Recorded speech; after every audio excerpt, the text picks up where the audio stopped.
I think one of the reasons we can fall into using drugs is there's a lot of these corporate parties. You hear the saying, we work hard and play hard. And that's usually just an example of a company that does not know about healthy work-life balance. They think that by throwing these huge parties where everybody gets effed up, that's going to, somehow make up for the amount of pressure or stress that people are going through normally.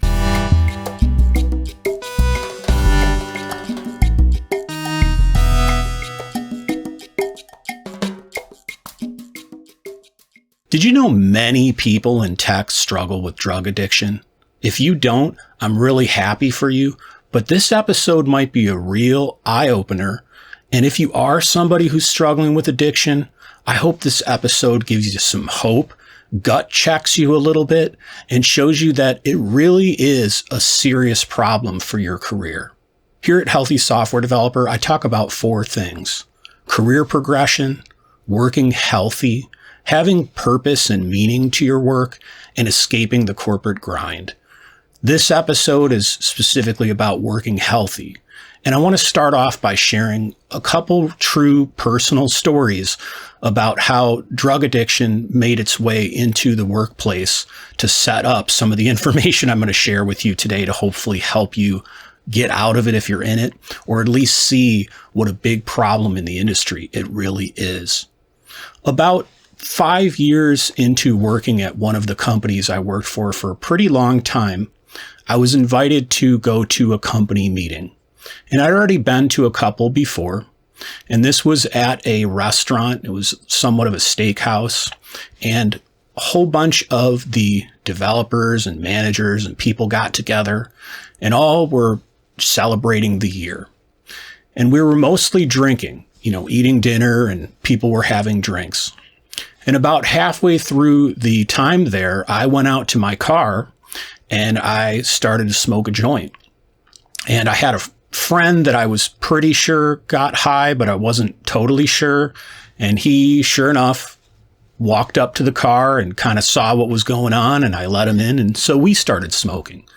And then 5 minutes later, the woman from marketing that I'd never talked to shows up, gets in the car, starts cracking up, had a couple drinks. We're getting high with her. And then another woman who's a programmer shows up. And the next thing you know, this car's full of pot smoke, and it's got, an architect, a DevOps architect, the marketing lead person, a salesperson.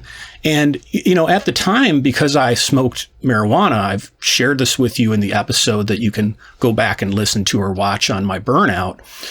I thought this was great. I was like, I feel so much comfortable. I don't have to hide this as much, or at least I know other people at the company, also, in my case, smoke weed. But if you fast forward a couple years beyond that, I was actually at Austin City Limits Festival here in Austin, where I live. And I'd already gone a couple times. And this year that I was there, I was in the middle of, I think I was watching Spoon perform. And I was there with my wife. And we both, again, got out some weed and started, smoking, getting high. And one of the sort of leads for the practice was there. Another person very high up in the company was there. And I was surprised that they both smoked marijuana also. And if you go forward another 6 years, there was somebody I really looked up to in the company. They had been there 3-4 years longer than me, and they had gotten a new job. And I got a chance to go out to lunch with them before they took the new job. And during that lunch, they confided in me that they'd been basically doing coke during the day, the entire time, 8-10 years, however long their tenure was at this company. And so I know these are just a few personal experiences I'm sharing with you, but there are many more that I won't get into detail on. And I know that if you're watching this, you may have struggled with addiction at some point. And I want to, before I get into any of this information today, be really honest with you that I don't consider myself better than you if you're still struggling with addiction. If you never have struggled with addiction, I want to really encourage you to watch the rest of this episode, or again, listen if you're listening as a podcast, so you can understand what some of your coworkers are going through. And I really just hope that this episode today, even though I know this either may be unpopular or it may be some things that you don't really want to hear, helps you be a healthy software developer. That's the name of this channel. And unfortunately, sometimes if I'm going to help you be healthy, I have to confront topics that my opinion on may be unpopular, but I feel very strongly that I'm in a position where I can tell you from real experience over a very long career the ramifications of some of this. So why do programmers use drugs? The first reason I think we often fall into using drugs is an attempt to be more creative with our problem solving. Back when I was in high school, I've talked about this in other episodes of the show, I had a band that really meant a lot to me. And the music scene, at least like psychedelic music like we played, was full of people that did drugs, myself included. And when I got a job in the tech industry, I suddenly found that a lot of the same attributes of music were present in programming. There was patterns. There were areas you could break outside of patterns. There was a lot to learn. People could creatively collaborate. And so I think our industry draws, creative types to it sometimes. But the bigger part of this is, if you're trying to implement some code or get some sophisticated, difficult aspect of your deployment pipeline or some, data analytics package to transform or work properly, sometimes you just hit a brick wall. And sometimes it's really hard to just get through that. And I think, if you ever have done drugs, and, me personally, I used, acid in high school, but I mostly smoked weed as an adult. But this can be true of caffeine, any drug. It can give you sometimes a temporary breakthrough in that you can use the drug and it helps you come up with a solution that maybe would have taken you longer. But I'm going to talk about why, if you use it for that purpose, it actually becomes a crippling problem, because the longer you use it, the less creativity you have and the harder time you have breaking through things because of some other impacts it has to your cognitive function that you probably don't want to hear, but I'm going to talk about in a minute. The second reason I think programmers often use drugs, or just people in tech roles in general, is high stress and pressure. The pressure to perform that we all experience. Many companies are driven by unrealistic deadlines. They have measurements like KPIs that are really focused around things that are easy to measure, where a lot of our work in tech isn't easy to measure. For example, if you're leading or supporting a team, sometimes the things that you do, or an architect, let's say, are much harder to measure on the productivity of the team. Everybody on the team knows that without the impact that you made or the influence that you had, they wouldn't be as productive, but sometimes you can't measure that. And so often I think we're under incredible pressure, and that day in and day out pressure is something that drugs can be, again, a temporary way to use to escape from those. If I think back to my first job in high school when I made pizzas and I worked at a grill, that was a stressful job, and that it was very fast paced. There were all these orders coming in, I had to keep up with them. But when the day was done, I was done with those pizzas. I was done with, whatever I grilled. And I had, I wasn't thinking about it at nighttime. I went to bed, got up in the morning, did whatever I had to do. And then when I went into work, there was a completely fresh batch of new work available for me. When we're on these tech projects, they'll last 3 months, 6 months, 2 years, 5 years. And so some of these problems that you and I are solving create, I think, immense stress, because it's difficult often for us to find healthy ways to release that stress and really separate the workday from the time afterwards. And so, if you're struggling with drug addiction, or somebody who's struggling with drug addiction, just know that one of the reasons that when we're addicts, we can be using it. Again, I've been clean for 5 years, but I was an addict for 25 years. One of the ways that we can, one of the reasons, that we can decide to use drugs is because we just haven't learned coping skills to deal with the anxiety and stress that comes from a high pressure tech job. And I think this is one of the reasons why many people I've learned over the years I've been doing coaching have been somewhat successful as programmers or product managers or engineering managers, or, whatever their job was that they started out in. But there's certain attributes of the job that are really stressful, and they're more stressful to that person or you than another person, but they stay stuck in it. And this is why I recommend people check out Techrollpedia. I've got a link in the description if you haven't gotten access to it yet. It's a set of really great information that I collected for you about the top 25 job roles in tech. And it's made to help you find way more information about whether the job role you're doing right now might be extra stressful for you because it just doesn't actually basically jive with the type of person you are. So if stress is one of the things that's causing you to use drugs, or it has in the past, let's say, and you're still dealing with it, that's one of the biggest things you can consider doing is take a look at whether the job role you've been doing or the direction you've been going really serves you anymore.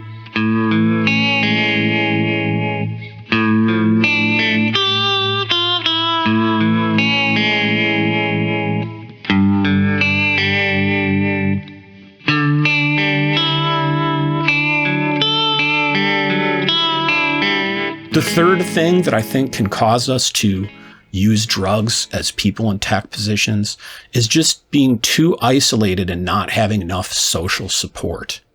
It's really a bummer that in our industry, most of us are measured independently. If you think of it back in the, manufacturing era, the peak of it, the manufacturing boom, like during World War II, you had all these different line workers that weren't collaborating together. They might be building a car or a warhead or something, and they had one job or one task that they did. And so you could measure that individual on, how productive are they at that one job. But in software development, much of our work is interdependent with everybody else on the team. And if I only focus on my own productivity, I can block other people and really block the entire project. And I think this causes us to not socialize as much. We get tempted to, in the stress again of being measured independently, not give each other the support that we need. And we also spend a lot of time isolated. That especially post-COVID, but even before, our industry benefits, if you look at it as a benefit, from the ability to do a lot of these jobs remotely. And even though it can feel really great to be in your home and be able to control maybe a little bit more of your schedule and do work at hours that normally you wouldn't be able to make sure that you have, more time to, let's say, get things done that you could only normally do during the workday, but you'd be in an office. That isolation that we experience when we spend so much time on the computer can cause us to be really lonely. And I think when you become really lonely and despondent, and this may sound weird, it may not. I became very lonely, even though I was a husband with 3 children, because I was expecting my wife, for example, to be the main social outlet for everything in my life and my kids, when I needed other men, in my case, that I could talk to about some of the stress I was going through. And I think, if we don't go into an office, or even let's say if we do go into an office and we don't have coworkers that we can trust enough, that we have a relationship with, that we can actually share the stress we're going through, that can lead us to using drugs. The fourth thing I think that can lead us to use drugs, whether we're programmers or whatever we're doing in the tech industry, is just this culture that we have of normalizing and glorifying use of drugs. This has been going back since the 60s, but there are so many popular movies and YouTube channels and music groups and TV shows where people do drugs. And it's pretty much become accepted. And even though if you look at the literature on it, and I don't mean on, High Times magazine, I mean, you look at real scientific literature that's peer reviewed and independent, you probably know there's, negative side effects to this, especially to your career. And that's what I'm going to talk about as the video goes on. I think one of the reasons we can fall into using drugs is there's a lot of these corporate parties. You hear the saying, we work hard and play hard. And that's usually just an example of a company that does not know about healthy work-life balance. They think that by throwing these huge parties where everybody gets effed up, that's going to, somehow make up for the amount of pressure or stress steps that people are going through normally. So, if you're trying to understand how did you become an addict, or you're trying to understand, why are there so many addicts in our industry? One of the biggest reasons is it's just accepted in our culture. And the fifth thing that I think is a big reason why many people in tech turn to drugs is burnout and mental disorders. That if you're in a tech job, especially programming or anything related to that, the cognitive load on your brain is very high. You have to use way more focus, way more energy just to get your work done than some other jobs that might be, let's say, more physical or more emotional. And so if you use drugs which alter your mind, they're interfering with or changing the same part of you that you rely on every day to get your job done. And I think if we also look at, the modern times we live in, drugs are becoming more potent.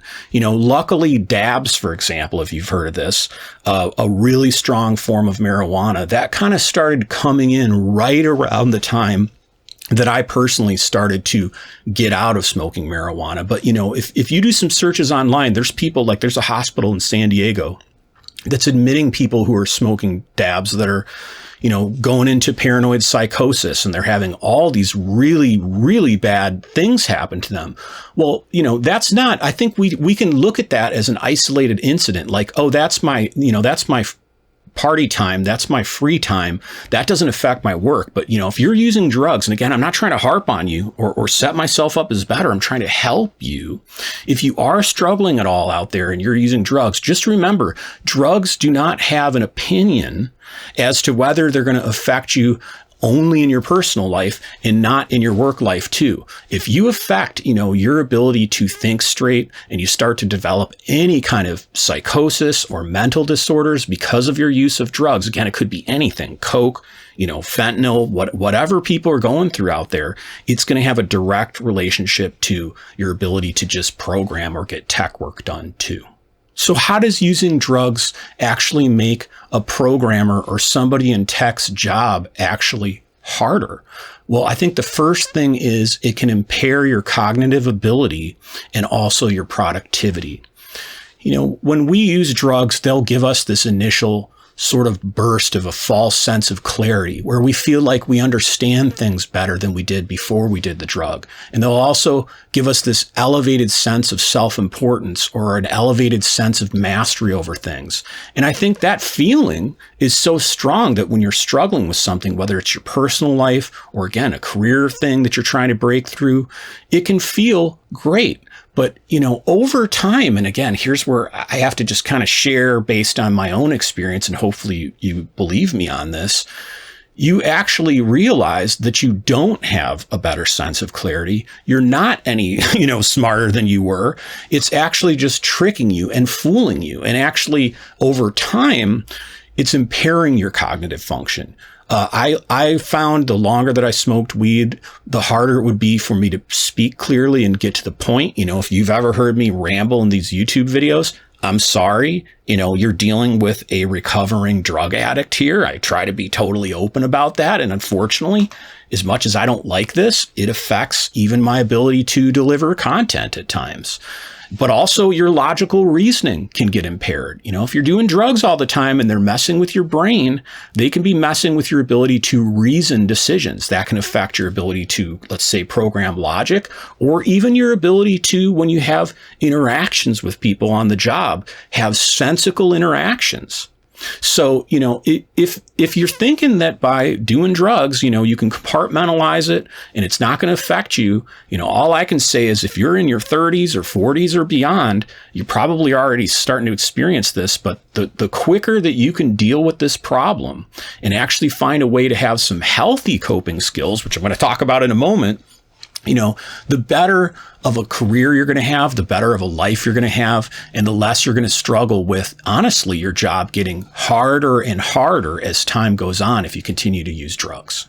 The second way drugs can really make being a programmer or having a tech job harder is it can really disturb your mental health and your physical health. You may know that a lot of people claim, let's say, smoking marijuana, they do it to self-medicate. They do it because, well, I'm stressed out, it reduces my stress, or I'm depressed, it brings me back up. And hey, I'm not judging you, but I've made the same exact claim when I was an addict. But honestly, it does the opposite. And you have to be real with yourself if you want to get better and you want to have a healthy career. Drug use causes depression. It causes anxiety. So, look into, again, peer-reviewed independent research. Don't go looking for a study that confirms your bias that you want to keep using drugs. If you want to do that, they're out there. The internet is full of information that will validate your opinion if you don't want to actually get help. But I think if you really, look to your heart and your gut, and you really are ready to be honest with yourself, like I was 6 years ago, you will admit that there's nothing healthy and normal and okay about drug use. It may be popular, it may feel good, but it's damaging. And it's also something that can really screw up your physical health. I've shared in earlier episodes of the show how what led me to start this YouTube channel and led me to lose my job 6 years ago was serious insomnia. And that was due to a variety of factors in my life, but one of the big factors was my marijuana addiction. When I quit smoking weed, I didn't have that burnout period. If you've done drugs, you do the drug, you get high, and then there's a come down period. And, that come down period can, depending on the drug, it can help you sleep. Well, when you all of a sudden don't have that and you've relied on that for like 25 years of your life, it's going to be a lot harder to sleep. And if you don't sleep well, you're not going to be well rested. You're going to be irritable. You're going to have less energy. How do you think that's going to affect your work performance? How do you think that's going to affect your ability to, do well on the job? And the third way using drugs can make your job really hard, or somebody you know's job really hard as a programmer, is it has real legal and ethical consequences potentially. Now, I know marijuana has become legal, for example, in many states, but think about this. If you had a manager or a CTO running your company and knew that they were smoking weed all the time, do you think that might change your opinion of them a little bit? Now, you may say no, especially if you're an addict, but I think most of us know, for example, if you're about to go get heart surgery, you'd rather have someone who's clean than a drug addict operate on your heart. So, one of the ethical consequences of drug addiction, if you fall into that, or somebody who's fallen into that to try to help them with tech work, is basically other people, if they find out that you use, they're going to lose some trust in you. Even if they use too, they're going to lose some faith in that you have sound judgment. So I just want you to, again, I'm not here to harp on you. I'm here to help you. Take it seriously that if you've chosen to use drugs, even if they're legal, it's the same with if you're an alcoholic. Alcohol is legal, but if you know that your, CTO is an alcoholic, you're not going to have a super positive opinion of them. So just, consider that if that's the excuse you're making, or that's one of the things you're struggling with. The other thing is the legal consequences, like I talked about. Now, if it is illegal and you get convicted, well, convictions can be something that employers can see depending on the state you live in and what drug it is. And that can make it really hard to get a new job. You can also lose your job over it. So, I don't say all these things again to harp on you. I just say them so that you really think seriously that if you're stuck in drug addiction, you want to have a healthy career, you want to move beyond where you are today, consider some of these really serious problems of continuing to use drugs to get through your tech job, because there are healthier ways to do it. And let's talk about them right now.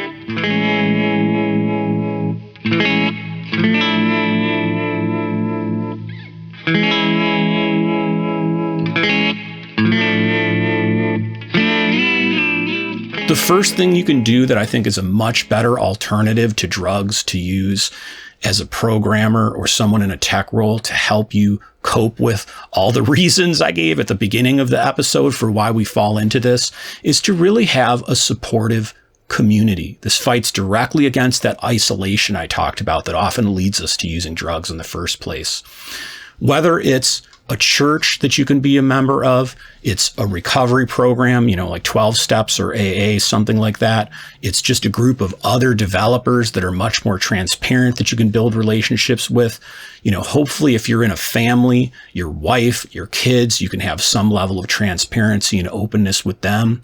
But if you don't have anybody that you can be real with, if all day you're working your job and you're kind of putting on that artificial face of, I've got it together and I'm going to hit the deadlines, which we all can fall into, image management, right? If you don't have people in your life that you can be really real with and really authentic with, that's a very lonely place to be. But if you do have that, I think if you've ever struggled with drug addiction, or if you are struggling with drug addiction, I can speak from personal experience. The biggest things that really pulled me out of my addiction was finding, in my case, through my church, a group where I was able to go there, be in a small private group where, everybody agrees they're not going to talk about who they saw anywhere else. And you're able to just share what's really going on in your life, as painful as it may be, and hear from other, in our case, men that were also going through the same thing, and then get some support and actually not just share, but actually have tools that they teach you to recover from your addiction, to heal your wounds, to own your mistakes, to, confront maybe pain that you're experiencing. Because I don't know if you know this or not, but, the latest literature on addiction, I think it's a very stigmatized thing in society. We like to bitch about addiction. We like to, look down on homeless people who are addicts, for example. But addiction usually is caused by pain. It's what we do to cover pain. So if you know someone who's an addict, I'm not saying you shouldn't want better for them, but you need to have some level of compassion to understand they don't just use the drugs. I sure didn't, just because they feel good and just because they have no self-control. They're using the drugs because they're in significant pain. The second thing you can do if you're in tech or a programmer that can really help you to not go to drugs or get out of it if you are, is to adopt prayer or mindfulness and similar techniques. Breathing, for example, I was a cigarette smoker for a long time. And like I said, I smoked marijuana. You may or may not know people who smoke. One of the things that's actually happening, this has come out again in more current research, is they're taking in bigger, deeper, inhalations of oxygen along with whatever drug they're doing. And sometimes the reason why we're stressed or we're anxious is because we have low oxygen running through our body. So, I know the yoga community has ways of doing deep breathing. Martial arts have ways of doing deep breathing. You can certainly just sit, in silence or just chill out. You can take a bath and just breathe in and out deeply. It doesn't have to be some big woo-woo thing. But deep breathing, I think, is something when I start to feel a panic attack come on. I've had panic attacks in my life. That's one of the only things that gets me out of it. But also adopting mindfulness or prayer or something that helps you control the thoughts that you're having. If you start spinning out of control, I have a history of rumination in my family. This is where you have a thought that just occurs over and over and over again. And it's almost like a trap or a thread you get in with your mind where you just can't let go. You can't stop, thinking or worrying about this thing. In my case, I pray. And when I'm praying, I'm often, speaking to God, but also sometimes I'll just sit there quiet and try to bring to mind, hey, I'm not in control of the world. No matter how hard I work, no matter how hard I plan, how much I try to do, there's so many things outside of my control. But in my case, God is in control and I can trust in him and I understand his character. I've read enough of the Bible and I've prayed to him enough. I have faith in him and I trust in him. And if you don't believe in God, which I think is unfortunate, but if you can practice some form of mindfulness and be able to basically, clear your mind, allow thoughts to come to it, allow them to be processed, allow yourself to feel whatever difficult feelings you're feeling. Again, you might have to breathe and confront really difficult feelings. If you never give yourself the ability to have to sit and really face what you're thinking about, that's going to force you again to escape, to choose the drugs and as kind of the easy way out. But when I went through my recovery, for example, from drug addiction, that was one of the biggest breakthroughs for me, was having to stop escaping from some really, really painful feelings about things that had happened in my childhood, stupid shit I did as an adult, mistakes I'd made and where they'd led me to in my life. When I finally was forced to sit in that difficult place of really feeling that, they kind of say the way up is the way down in recovery. When I was able to go to sort of the pit and really the hell almost of how crappy I felt about my situation, once I was able to truly experience that and feel that began the process of healing for me. And the third thing you can do that I think is a really better alternative for you, if you've turned to drugs, or, if you care about someone and maybe you don't use, but you know that they're struggling with drug addiction and they're in the tech industry, is really to have much better nutrition and do some physical exercise. I know I harp about this all the time on the channel, but there's studies that have come out that have shown antidepressants and regular physical exercise are almost equal in a lot of situations. Now, I'm not saying if you're currently on an antidepressant, you should just, on my advice, quit and start working out and everything's going to work out fine for you. I'm not you. I'm not a doctor. Take what I'm saying with a grain of salt, but go out there, look at the data, look at the information. One thing you may or may not know, which is really interesting, I found this out about 10 years ago, is that, that every cell in your body, for example, needs certain nutrients and minerals for everything to work and for you to not get sick and for your brain to work and for you to not get cancer. And if you're sedentary, you're sitting around or standing at a standing station and you never exercise, there's a significant number of vitamins and minerals in your body. You can be eating them, you can be taking supplements, and they will never circulate through your bloodstream and ever really reach the cells. So you're just going to get sick. So, if you're sedentary right now, I just want to really encourage you. Again, I've had coaching clients who come to me and they're in a really, really difficult spot of burnout, or they're addicts and they're trying to figure out how to get out. And one of the first things I'll find is they don't exercise. And I know when you're in that place where you feel really stressed and maybe your sleep is really bad, believe me, I know how hard that can be. But, you can start by really simple things. Go for a walk for 15 minutes, even 5 minutes, if that's all you can do. And just get yourself in the habit of something that doesn't completely wipe you out and start extending it. Start with small steps. The other thing is nutrition wise, sugar is also a drug.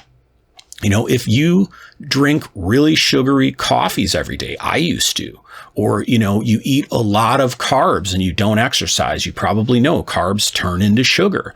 And that's giving you that constant spike in satisfaction and crash and spike and crash. It's kind of like taking a drug and then coming down from it every time you eat. I worked at this one law office where I was there as a consultant, and there were all these women that worked there in sort of their insurance department. They were really overweight, and they had these canisters of, I think they were like chocolate covered almonds or some sort of nut with chocolate on them. And they would just sit there and eat those and, work on their computer all day. And it was really sad because I'm thinking about, like, they probably hate that they're overweight, like really overweight. But they're also in this, I'm sure very stressful job, but they could be eating, celery, or they could get themselves a standing station or just try to do anything to not make it worse. But instead they're on that spike crash kind of, roller coaster of bad nutrition. So have you ever struggled with using drugs specifically to try to help you cope with the tech industry? Hey, I can relate. I'm not here to judge you. I'm not here to say you're a bad person. You're not. You're in pain. I know it. I've been there. But what are you doing to overcome it? Are you even trying? What are you struggling with? Leave us some comments and let me know. Until next time, thanks.